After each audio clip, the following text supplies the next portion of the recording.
May mga kwentong hindi nagsisimula sa salitang mahal kita. Minsan, nagsisimula ito sa isang simpleng ngiti. At sa dalawang pusong hindi pa alam na babaguhin nila ang kasaysayan ng showbiz. Ako silang Kapinay Scoop at ito ang ating documentary story.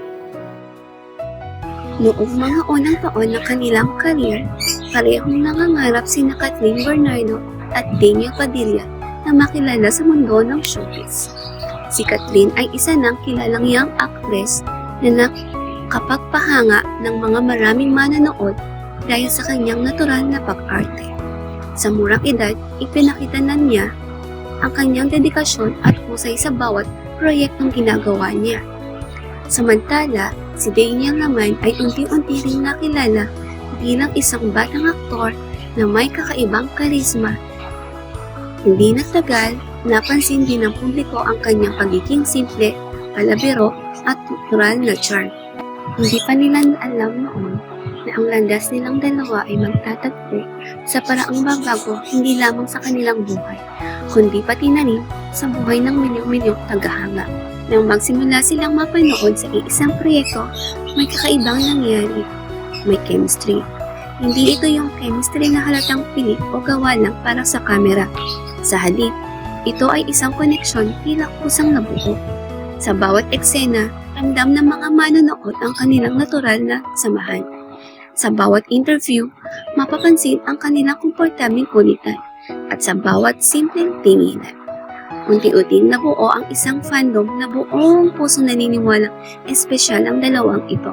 Noon pa lamang, nagsimula nang mabuo ang pangalang Kathleen. Kaya habang tumatagal, dumarami ang kanilang mga supporters. Hindi lang dahil sa kanilang kagwapuan at kagandahan, hindi lang dahil mahusay silang umarte, kundi dahil ipinakita nila na may kakaibang koneksyon na mahirap ipailiwanag. Marami ang nagsimulang magtanong. May namamagitan na kaya sa kanila? Sa panahong iyon, wala na silang pampublikong kumpirmasyon tungkol sa isang romantikong relasyon. Gayunpaman, maraming fans ang nagbahagi ng kanilang sariling obserbasyon at natiling umaasang may espesyal na samahan ang dalawa. Ngunit ano man ang katotohanan noon, isang bagay ang tiyak. May nabubuong pagmamahalan ang mga tao para sa Kathleen. At iyon ang naging simula ng isang phenomenon.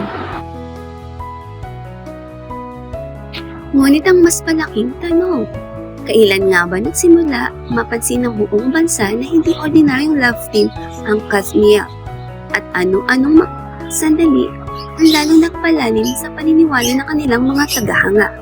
Iyan ang ating aalamin sa episode 2. Kung nagustuhan mo ang kwentong ito, huwag kalimutang mag-like, mag-subscribe, at pindutin ang notification bell para sasamahan niyo muli ako sa pagbabalik tanaw sa isa sa pinakamamahal na love team ng isang henerasyon.